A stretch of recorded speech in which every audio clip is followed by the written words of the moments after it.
Hoje eu vou falar de uma das histórias mais conhecidas e adaptadas do Dr. Charles Dickens, que é Um Conto de Natal, que foi publicado em 1843. Aqui nós temos a famosa história do tio Scrooge, aquele velho amargurado, avarento, rico e que mora sozinho e odeia o Natal. Ele tem um sobrinho, que é o seu parente mais próximo, e que na véspera do Natal vai convidá-lo para passar a ceia na casa dele com a família dele. Só que o tio Scrooge odeia o Natal, acha que o Natal não tem sentido nenhum, que é uma data que as pessoas não querem trabalhar, que se lucra menos, que existe um prejuízo financeiro e tudo que importa para ele é dinheiro. Então, ele não gosta nem de dar Feliz Natal. Ele se incomoda com isso, o sobrinho veio com a maior boa vontade, né, tentando a si mesmo, e ele não quis nem responder Feliz Natal, né, disse que não ia e pronto. E esse sobrinho foi embora com um pouquinho de esperança, quem sabe. O que acontece é que o Scrooge vai ter outras visitas que são ali especiais para essa véspera do Natal. A primeira é de um velho sócio, Marley, que já morreu há uns 7 anos. E tem certeza que o Marley morreu. Ele era o sócio, eles trabalhavam juntos. O escritório que eles trabalham tem, né, o nome dos dois ainda.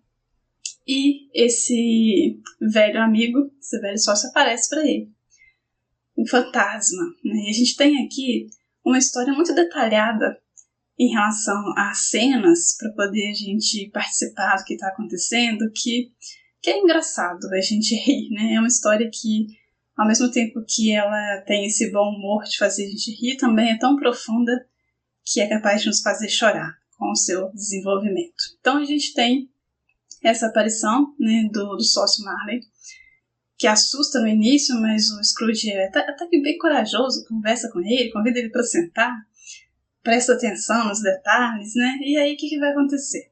Esse amigo dele veio dar um alerta de que ele estava sofrendo onde que ele estava por atitudes que ele teve aqui em vida.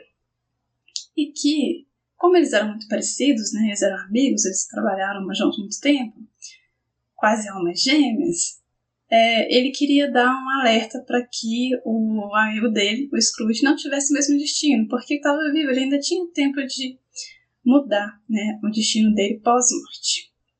E aí ele falou, olha, você vai receber 3 visitas especiais, e você espera por eles, que era o espírito do Natal passado, o espírito do Natal presente e o espírito do Natal futuro.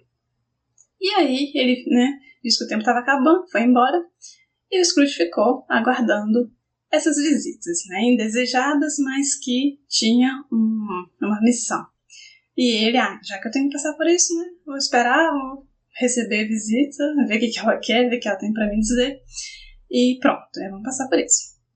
E aí veio um de cada vez. Primeiro, o espírito do Natal passado, que é uma viagem no tempo, né, e vem uma espécie de fantasma, assim, né, uma entidade, um ser de outro mundo, e conversa com ele, e ele toca em algo, né, do corpo desse espírito, desse fantasma, e então ele se transporta no tempo para onde o espírito quer levar, para as coisas que ele precisa ver. E o primeiro espírito, que era do Natal passado, vai levar ele para momentos da infância, momentos do passado dele. E aí ele vai relembrando, né, e participa das cenas que estão acontecendo ali, sem poder intervir nada, apenas assistir. É interessante, né? Eu também já fiquei pensando sobre como seria se a gente pudesse viajar no tempo, para o passado, e sem intervir, como seria? Reviver algo que já aconteceu com você, sem poder participar, sem poder... Você sabe que algumas coisas vão dar errado e você querer dar um alerta para você lá, e você não pode, porque você não pode intervir, você só pode assistir.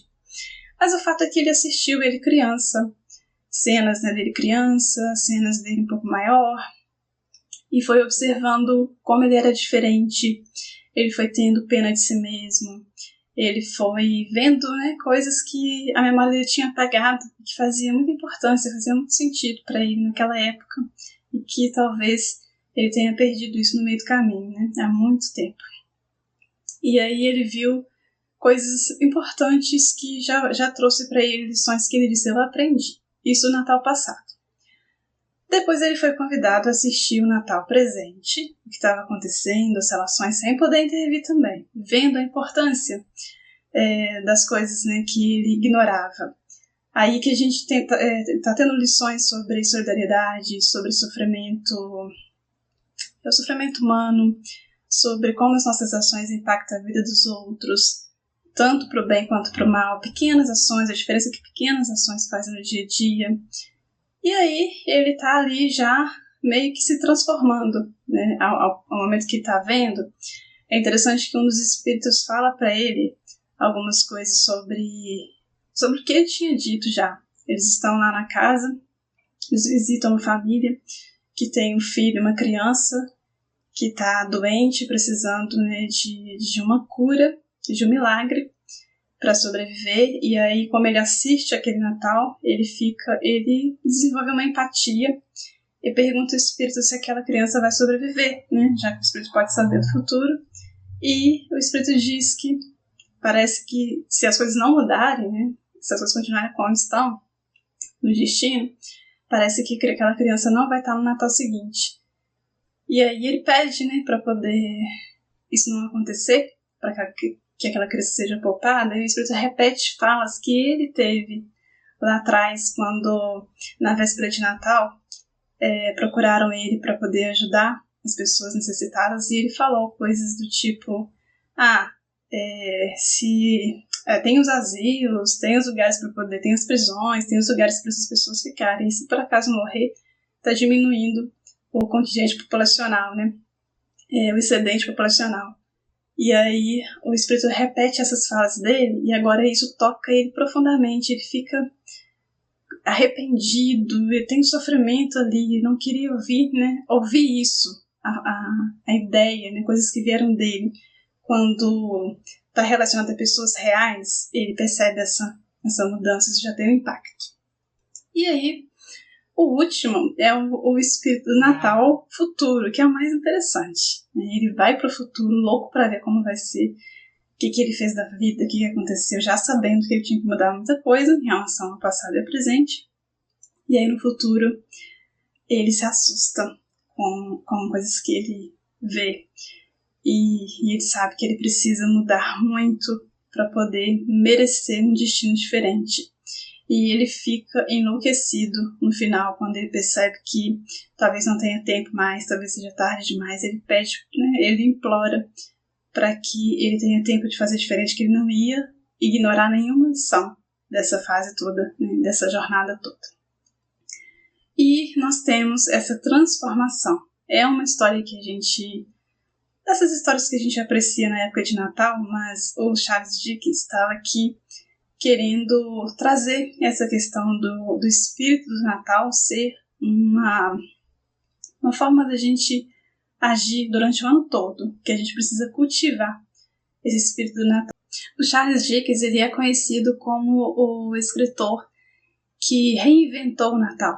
Não podemos falar que ele inventou, o Natal já existia, mas ele dá no formato que a gente tem, o Natal moderno, o Natal cristão moderno, com essa ceia, com a família reunida, com a ideia da generosidade, a ideia de você ajudar o próximo, a ideia do perdão, a ideia da bondade, da compaixão. Foram valores, né, que o Dickens queria passar com essa história dele, para que a gente cultivasse o espírito do Natal o ano todo, né? Essa é a ideia, e assim, a gente tem muito presente hoje um pouco disso que aconteceu aqui. A transformação do homem, né, e o que é importante, o que é necessário para essa redenção. O Scrooge, ele aprendeu o que ele precisava aprender, ele nos ensinou sobre isso, sobre o que realmente importa na vida, sobre o que a gente está fazendo com aquilo que a gente recebe, sobre como a gente trata quem está próximo a nós, sobre como o sofrimento do outro nos toca, de que forma as nossas ações podem também contribuir, né, para o bem-estar, para o sorriso da outra pessoa, né, para fazer bem ao outro.